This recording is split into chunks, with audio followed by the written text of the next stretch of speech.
this is Christy Kennedy, licensed beauty professional. Today we'll be discussing how to use oil to tame frizz. Whether it's from cold weather or humidity, sometimes the hair just frizzes up. And so the best solution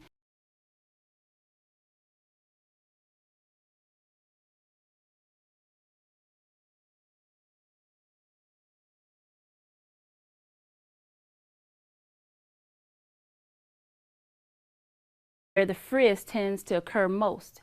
And then lastly, you want to comb it out and then begin styling as normal. One of the great benefits of using oil to tame frizzy hair is that you restore your hair back to that radiant state you were meant to walk in.